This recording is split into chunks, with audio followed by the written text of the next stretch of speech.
I went to my girlfriend's sister's wedding thinking I wouldn't know anyone. I did. When my girlfriend invited me to her sister's wedding, I said yes, mainly because I wanted to see my fine, girlfriend in a dress lol. Fast forward to the wedding day, and we were watching the bride and groom about to say their vows when it happened. I saw the groom's tattoo on his left wrist. My heart stopped. I knew that tattoo. I'd seen it in my nightmares for 6 years. It was the same tattoo the man who killed my 5-year-old brother had. I told myself I was wrong. Lots of people have geometric tattoos. It didn't mean anything, but I couldn't stop staring. The placement, the size, the exact design. It was identical. Isabella squeezed my hand and whispered, "You okay? You look pale." I forced a smile. Yeah, just emotional. Weddings do that to me. The ceremony ended and everyone moved to the reception. I was hoping I could just blend into the background, maybe hide at our table until it was time to leave, but Isabella had other plans. "Come on, you have to officially meet my sister's husband." My heart was pounding so hard I could hear it in my ears. We walked up to the groom and he turned around with this big smile on his face, and as we locked eyes, he froze for half a second. I felt anger boil my blood. The last time I'd seen those eyes was in court when the judge decided he was innocent for the murder of my little brother, all because his rich little parents knew how to make his crime disappear and make sure he got away with it. I knew he knew who I was, because that's when his smile changed. It wasn't warm anymore. It was a smirk. "Actually, I think we've met before," he said, taunting me. He then glanced at Isabella and back at me. "I just can't put my finger on it," he said slowly. "Weren't you at Klondalkin High years ago?" Isabella laughed. "Wow, it's such a small world." Before I could respond, the bridesmaids called Isabella over for photos. She kissed my cheek. "I'll be right back, babe. You two get to know each other." The second she was gone, his whole demeanor shifted. He leaned in close. His voice dropped to a whisper. "I remember you now. You're that kid's big brother. The one me and my friends attacked. What was his name again? Danny?" I couldn't speak, couldn't move. My little brother's name in this man's mouth made me want to throw up. He gestured around the reception hall. "Your brother was so weak, man. Cried like a baby. Begged us to stop." My hand started shaking. I wanted to hit him. I wanted to scream, but I just stood there, frozen. He continued, "You know what's funny? I didn't even do it for a reason. I was just bored, and your brother was an easy target. Just bad luck, I guess." I clenched my jaw so hard I thought my teeth were going to fall off. "Watch it," I said. He laughed. "What are you going to do? You think anyone here would believe you? Her parents love me. Her sister thinks I'm perfect. It's your word against mine." He patted my shoulder like we were old friends and walked away laughing. I stood there for what felt like an hour. My whole body was shaking. This man killed my brother and got away with it. And now he was going to be at every holiday, every birthday, every family event for the rest of my life. And there was nothing I could do about it. Or so he thought. I pulled out my phone and found the video from the security camera that captured him attacking my brother. The one he didn't know I had. The one the police said wasn't enough evidence to use against him in the case. Isabella found me 20 minutes later. "Are you okay?" I immediately began pulling her outside. "We need to talk, now." I'd never spoken to her like that before, and she didn't even know what to say. As soon as we were in the parking lot, I showed her the video on my phone. "This is your sister's husband. He's the one who attacked my brother. He's the reason he's dead." Looking back, I probably could have eased her into it more, but I could barely think. My head was clouded with anger. Isabella watched the whole video without saying a word. When it ended, she took my phone and walked back inside. I followed her. I didn't know what she was going to do. She walked straight to the DJ booth and stopped the music. The whole room went quiet. 300 people were staring at her. She held up my phone and played the video on the speakers. Everyone watched it. Everyone saw him attacking an innocent child for no reason.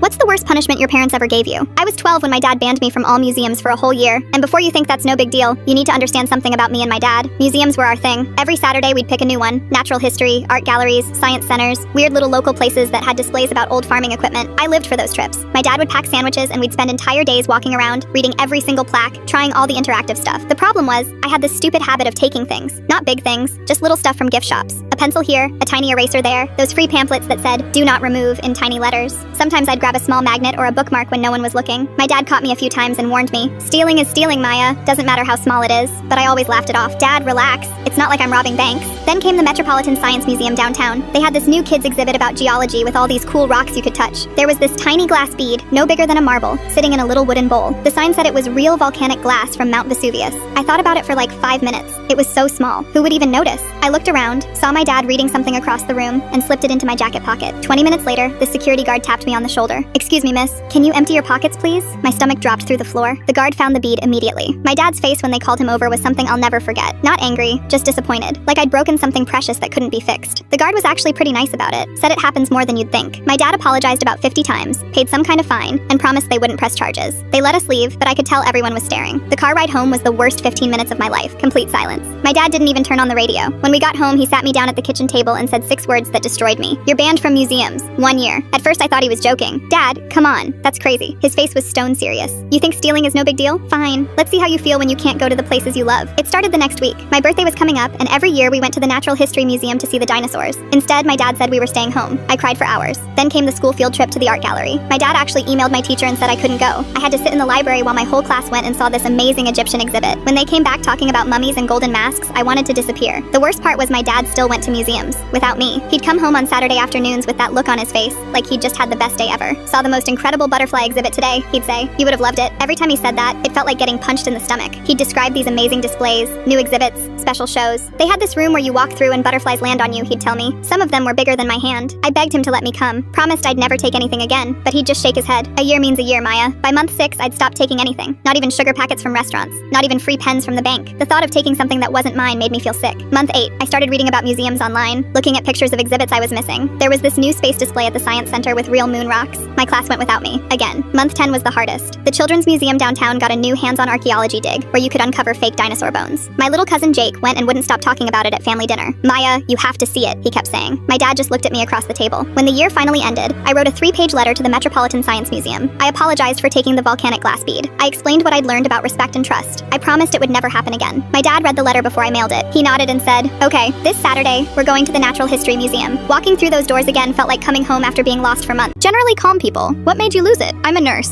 My dad started having chest pains last month while watching TV. He's 67, diabetic, but generally healthy. I drove him to my own hospital's ER thinking this would be quick and easy since I work there. 2 days later, Dad was discharged. Clean EKG, normal blood work, just stress-related chest tightness. The doctor said he was fine and sent him home with some antacids. I was relieved. Then the bill came, $48,000. I stared at that number thinking it was a typo. Dad didn't have surgery, no major procedures, just basic monitoring and tests. I grabbed the itemized list and started reading. $9,000 for a chest x-ray, $2,500 for 2 Tylenol pills, $15,000 for facility fees, which basically meant they charged him for existing in the building. The IV bag cost $800. I work in this hospital. I know what things actually cost. That x-ray machine gets used 50 times a day. Those Tylenol pills cost maybe 50 cents total. I took the paperwork to billing the next morning. The clerk, Janet, barely looked up from her computer. "There's no mistake," she said. "That's what your father owes." I explained calmly that I worked upstairs, that these charges were completely inflated. Janet shrugged. Insurance didn't cover it all. Not my problem. For 3 weeks, I went back and forth with different people. Customer service, billing supervisors, patient advocates. Everyone gave me the same runaround. The system generated these charges. "We don't set the prices. Your father should have read his insurance policy better." My dad was losing sleep over this bill. He kept saying he'd figure out a way to pay it, maybe sell his truck or take out a loan. This man raised 4 kids, worked construction for 40 years, and now some computer system was trying to bankrupt him for having chest pain. Then I met with Dennis, the billing manager. This guy wore a $1,500 suit and had the personality of a wet napkin. He looked at my paperwork for about 2 seconds before pushing it back across his desk. "Look, if your father can't afford proper insurance, maybe he should have thought about that before getting sick. We're not a charity." Something inside me just snapped. I stood up so fast my chair hit the wall. "Are you kidding me right now?" My voice was getting loud, but I didn't care. "This is my father, and this is theft." Dennis tried to interrupt me, but I was just getting started. I pulled out my phone and showed him screenshots I'd taken of Medicare reimbursement rates for every single item on Dad's bill. "You charged $9,000 for a chest x-ray? Medicare pays $120 for the same thing. You charged $2,500 for Tylenol? I can buy a whole bottle for $8 at CVS." I was practically shouting now. Other staff started peeking into his office. Dennis's face was turning red. "Ma'am, you need to calm down." "Calm down? You want me to calm down while you rob my family?" I spread the papers across his desk. "I made a spreadsheet comparing your charges to every other hospital in the state. You're charging 3 to 10 times more than anyone else." Dennis stood up, probably trying to intimidate me. Big mistake. I've dealt with drunk patients twice his size. If this bill isn't fixed by tomorrow morning, I'm taking this to the state medical board, the attorney general, and every news station in town. I work here, so I know exactly who to call. I was shaking with anger. "And Dennis, I'm posting this on every social media platform I can find. Let's see how you explain charging a diabetic construction worker $50,000 for 2 days of basic monitoring." The next morning, Janet called me before I even got to work. "Your father's bill has been adjusted," she said quietly. "The new total is $4,300. Just like that, $48,000 became $4,300 with one phone call. I never lost it like that before in my life.